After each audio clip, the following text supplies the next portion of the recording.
Halo semuanya, salam sejahtera bagi kita semua.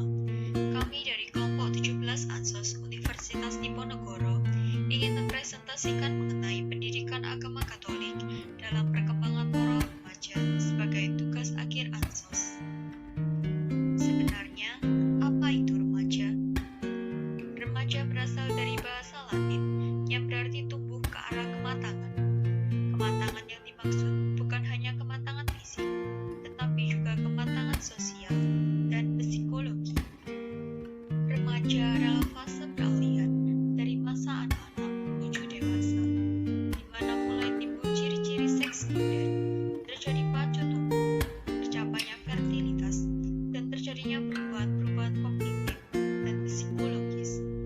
Remaja sebenarnya berada di antara masa anak-anak dan masa dewasa, sehingga berada dalam tempat yang tidak jelas.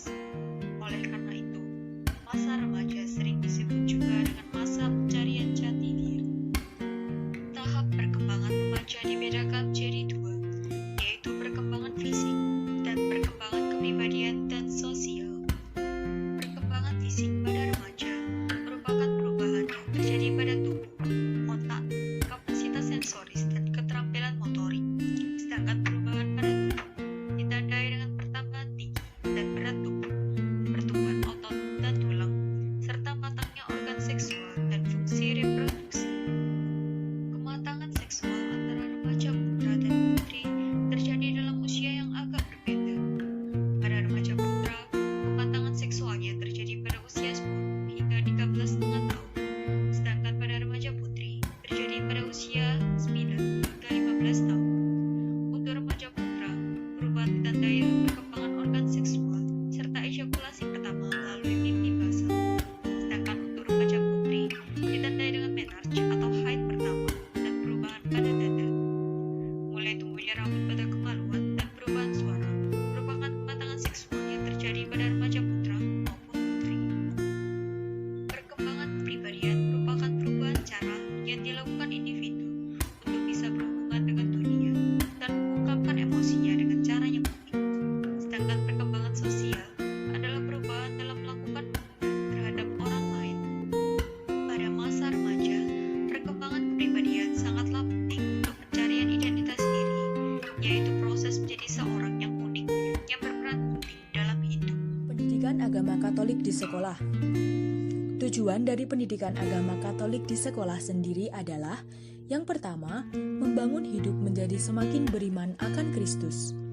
Yang kedua, membangun kesetiaan pada Injil Kristus. Lalu yang ketiga, memampukan siswa berinteraksi, berkomunikasi, memahami, menggumuli, dan menghayati iman. Adapun pendekatan dalam pembelajaran agama di sekolah dapat dilakukan melalui 3 cara, yaitu pemahaman, pergumulan, dan juga penghayatan iman. Selanjutnya kita akan membahas mengenai pendidikan agama Katolik di lingkungan keluarga. Rumah atau keluarga merupakan suatu kata yang sangat familiar bagi kita, bukan? Keluarga merupakan lingkungan yang paling utama dan mendasar bagi tumbuh kembang iman anak. Di dalam keluarga terdapat ibu dan ayah yang menjadi pembimbing dan sebagai pengajar bagi anak dalam menumbuh kembangkan iman mereka. Iman anak kepada Tuhan Yesus terlatih karena adanya relasi dalam keluarga tersebut, baik antara orang tua yaitu ibu dengan ayah maupun relasi antara ibu dan ayah dengan anaknya, maupun setelah itu ada relasi dari anak kepada anak. Setelah itu ada kebiasaan yang dapat menumbuh kembangkan iman anak, seperti berdoa bersama-sama setiap malam, membaca Alkitab setiap hari, saling mengasihi, memaafkan, dan menghargai, membawa anak mengikuti misa kudus, mengajarkan ajaran Tuhan dan menerapkannya dalam kehidupan sehari-hari, serta berteguh dalam iman kepada Tuhan Yesus.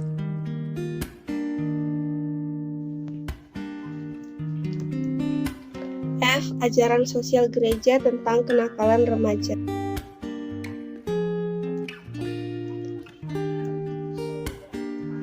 Remaja merupakan salah satu bagian penting dalam komunitas gereja, sehingga remaja harus mendapatkan pendidikan berdasarkan iman terhadap Yesus Kristus secara Katolik yang disesuaikan dengan norma dan adat istiadat di daerah tertentu.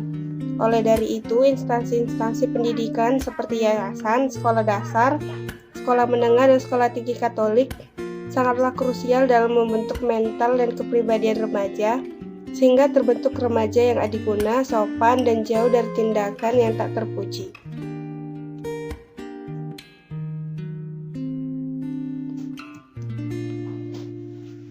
Pendidikan merupakan hal yang paling krusial dan utama dalam menangani dan mencegah kenakalan remaja yang marak terjadi pada saat ini. Gereja telah berusaha dalam upaya mengurangi kenakalan remaja secara langsung dengan membantu mendidik dalam kurikulum-kurikulum pembelajaran pendidikan agama dan juga melalui tanggapan-tanggapan pastoral. Tanggapan gereja mengenai kenakalan remaja dapat diuraikan berdasarkan ensiklik-ensiklik yang dikeluarkan oleh gereja itu sendiri dan juga surat-surat terbuka dari para Sri Paus.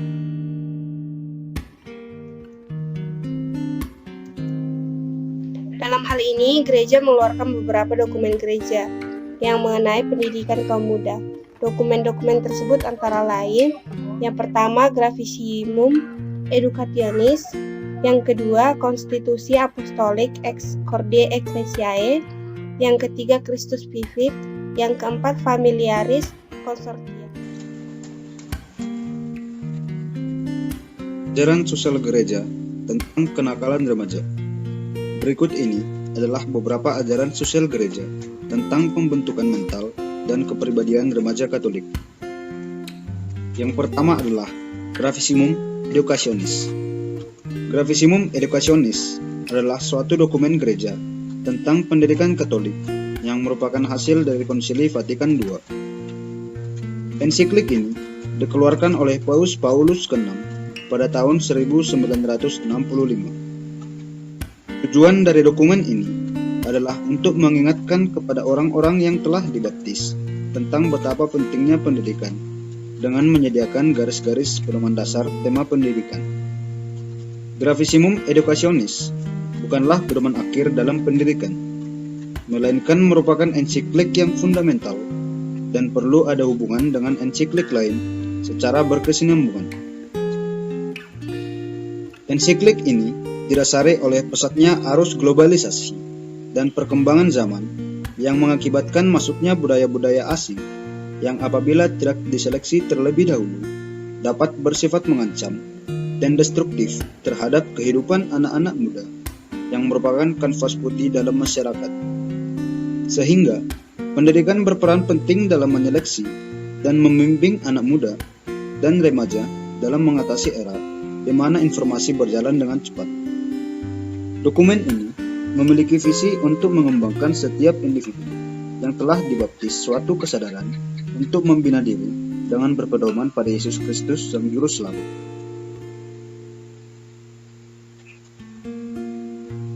Yang kedua adalah Konstitusi Apostolik Ex Corde Ecclesiae. Ensiklik ini dikeluarkan oleh Paus Yohanes Paulus II pada tahun 1990. Tujuannya untuk mendefinisikan dan mengembangkan ajaran Katolik di institusi-institusi pendidikan tinggi Katolik. Konstitusi Apostolik ini lebih spesifik mengenai pentingnya Universitas Katolik dan juga para pengajarnya dalam membentuk mahasiswa yang memiliki moral, etika, dan budi pekerti yang baik. Dengan pendidikan Katolik juga diharapkan mahasiswa dapat mengerti lebih baik tentang kebenaran terhadap Tuhan, alam, dan sesama manusia lainnya, sehingga dapat berinteraksi dan berhubungan dengan lebih baik. Konstitusi ini juga menegaskan agar setiap universitas melakukan penelitian, pengajaran, serta pengabdian masyarakat sebagaimana instansi pendidikan lainnya. Selain melalui pendidikan, peran gereja membimbing remaja dalam mengembangkan diri juga tertuang dalam dokumen-dokumen mengenai hubungan sosial remaja dan lingkungan sosial sekitar. Dokumen-dokumen tersebut antara lain: yang pertama, Christus Vivit. Kaum muda merupakan suatu karunia dalam gereja. Kaum muda berperan penting dalam perkembangan masyarakat di dunia sekarang ini. Oleh karena itu, Bapak Suci Fransiskus mengeluarkan sebuah dokumen yang berjudul Christus Vivit atau Kristus Hidup. Dokumen ini berisi tentang tanggapan dan sikap gereja terhadap kaum muda pada masa sekarang ini. Bapak Suci Fransiskus menekankan 3 kebenaran agung terhadap kaum muda, yaitu yang pertama, Allah mengasihi kamu dengan kasih yang tak terbatas dan dipenuhi dengan sukacita sejati. Sifat kasih Allah adalah cuma-cuma, tidak membebani dan juga menyelamatkan. Yang kedua, Kristus menyelamatkan. Kasih ilahi Kristus merupakan bentuk paling sempurna. Ia rela wafat di kayu salib demi menebus dosa umat manusia. Dan yang ketiga adalah Kristus hidup. Kristus memang hidup di dalam keseharian kita dan selalu menyertai dan membimbing kita dalam hidup. Ketiga kebenaran agung tersebut memiliki makna bahwa para kaum muda dan remaja tidak perlu takut terhadap kehidupan di masa sekarang, karena kasih Allah selalu menyertai. Tindakan-tindakan yang tidak terpuji dan tidak bermoral seharusnya tidak dilakukan, karena masa muda merupakan suatu batu loncatan menuju kehidupan sebagai anggota masyarakat yang berguna. Sehingga pemenuhan kepuasan sementara seperti pergaulan bebas, kenakalan remaja dan juga hal lain yang menyalahi moral dan etika sepatutnya tidak dilakukan. Yang kedua, familiaris consortia. Keluarga merupakan salah satu aspek terpenting dalam kehidupan masing-masing individu. Dalam Gereja Katolik, keluarga dipandang sebagai tempat yang pertama dan utama dalam mendidik dan mengembangkan anak, sehingga mereka memiliki pengetahuan, moral dan etika yang sesuai dengan tuntutan masyarakat dan tuntutan gereja. Sehingga diperlukan keluarga yang fungsional dan memiliki pedoman iman yang dilandasi oleh cinta kasih yang berasal dari Yesus Kristus sendiri. Namun di zaman berkembang, terutama pada beberapa dekade akhir ini, peran keluarga kian memudar. Hal ini disebabkan oleh tuntutan-tuntutan dunia kerja yang memaksa orang tua untuk bekerja lebih lama, sehingga mengurangi waktu berinteraksi untuk mendidik anak. Problema tersebut merupakan salah satu hal yang sangat dikhawatirkan oleh Gereja Katolik di masa dewasa ini. Sehingga pemimpin gereja sedunia, yaitu Paus Yohanes Paulus II, menerbitkan sebuah ensiklik yang bernama Familiaris Consortia, yang merupakan jawaban-jawaban atas masalah yang kian menjamur tersebut. Familiaris Consortia membahas tentang betapa pentingnya peran keluarga dalam menjaga keberlangsungan hidup yang baik antara anggota keluarga tersebut. Dalam ensiklik tersebut, dikatakan bahwa keluarga merupakan kesatuan cinta kasih antara sepasang individu atau manusia yang didasari oleh kasih yang diajarkan Kristus. Cinta kasih yang berdasarkan Kristus ini merupakan cinta yang melebihi cinta biologis atau hanya cinta yang didasari jasmani saja, namun juga merupakan cinta yang didasari adanya hubungan batin yang mendalam antar pasangan. Sehingga cinta seperti itu tidaklah terceraikan, sakral karena dipersatukan oleh Kristus melalui perantaraan Roh Kudus. Anak merupakan sebuah anugerah dan juga buah dari cinta kasih antara kedua orang tua. Setiap keluarga wajib memberikan pendidikan dan membimbing anak. Hal ini dijelaskan lagi dalam ensiklik ini. Orang tua merupakan pendidik pertama dan utama bagi anak-anak mereka, sehingga peran tersebut tidak dapat digantikan atau diserahkan kepada orang lain. Menurut Konsili Vatikan II, anak tidak hanya diajarkan dalam etika berperilaku baik, namun juga diajarkan tentang pengetahuan terhadap keselamatan kekal, sehingga mereka lebih mensyukuri iman mereka. Oleh karena itu, mereka harus diajarkan bagaimana cara menyembah Allah dan roh kebenaran yang sesuai dengan ajaran gereja. Sehingga bisa dikatakan bahwa orang tua merupakan pewarta Injil pertama bagi anak-anak mereka dengan mengajarkan pendidikan agama yang pertama. Nah, sekarang adalah saatnya kita untuk merimain atau menyimpulkan apa-apa saja yang telah kita pelajari. Yang pertama, remaja adalah masa peralihan dari kanak-kanak menuju dewasa. Remaja akan mencoba dan mencari hal-hal baru untuk menemukan pola hidup dan identitas yang paling sesuai untuk dirinya. Nah, ketika mencoba dan mencari hal-hal baru, remaja beberapa kali mengalami penyimpangan dan kekeliruan. Penyimpangan ini dikarenakan kurangnya pendidikan moral baik dari lingkungan keluarga maupun lingkungan sekolah. Untuk mencegah penyimpangan ini, dibutuhkan pendidikan agama, di mana pendidikan agama mampu menjangkau semua generasi bangsa, dengan harapan remaja dapat menjadi manusia yang beriman dan bertakwa kepada Tuhan, serta dapat diarahkan untuk mempunyai moral yang baik dan kuat. Pendidikan agama dapat dilakukan dalam lingkup keluarga, sekolah, dan lingkungan sekitar.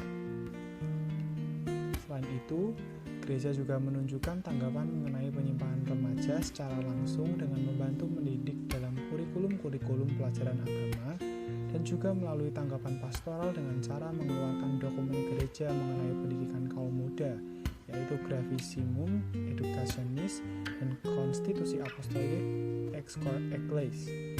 Selain melalui pendidikan, gereja juga berupaya membimbing remaja mengembangkan diri yang tertuang dalam dokumen mengenai hubungan sosial remaja dan lingkungan, yaitu Christus Vivit dan Familiaris Constoria.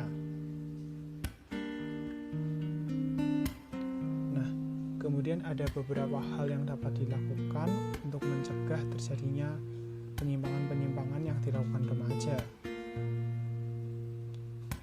Yang pertama adalah bagi remaja itu sendiri. Remaja sebagai generasi muda hendaknya menempatkan diri sebagai remaja yang baik dan benar dan lebih memperhatikan serta mentaati segala aturan dan norma yang berlaku di dalam masyarakat. Remaja juga harus lebih memperdalam pendidikan agama agar dapat menjadi remaja yang semakin beriman dan bertakwa kepada Tuhan.